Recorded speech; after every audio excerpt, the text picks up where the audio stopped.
Was Aleister Crowley a real magician? You can turn back now, or learn the stuff they don't want you to know.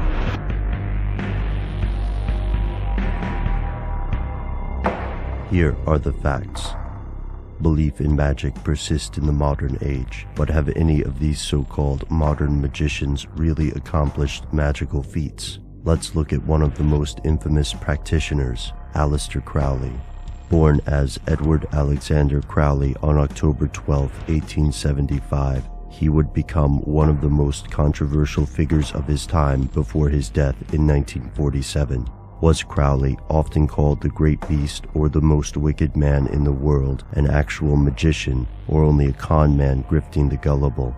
Here's where it gets crazy.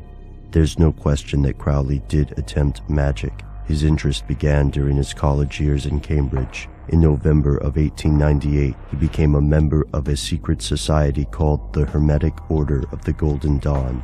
This philosophical and magical order included some of British society's elite, including literary figures like Yeats and Bram Stoker.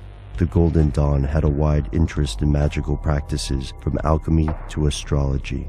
As Crowley progressed through the order, he became disillusioned. Eventually, he dismissed the Golden Dawn and focused on ritualized, real magic. One of his first undertakings was the Abramelin ritual, a 6-month-long process with the aim of mastering demons. To those who believe in magic, this ritual was extremely dangerous. If something went wrong, evil spirits could be loosed on the world and take possession of the magician. Crowley broke off the ritual before completing it, leading some demonologists to believe that he later became possessed. But this wasn't his only ritual. In Egypt, he and his wife Rose conducted a ritual to contact Egyptian deities. According to Crowley, a voice spoke to him, and what he wrote down later became known as the Book of the Law.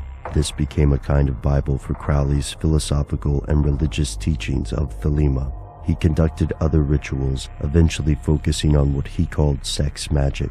Crowley died penniless and addicted to heroin, hardly the end one would envision for a person with a successful grasp of the supernatural. To the modern world, Crowley was only pushing vulnerable followers to heights of depravity. Perhaps he did believe in his own magic, but that doesn't make it any more real. To those who believed in Crowley's rituals, however, he became the wickedest man in the world, not because he cynically manipulated people, but because he had been twisted by dark supernatural forces.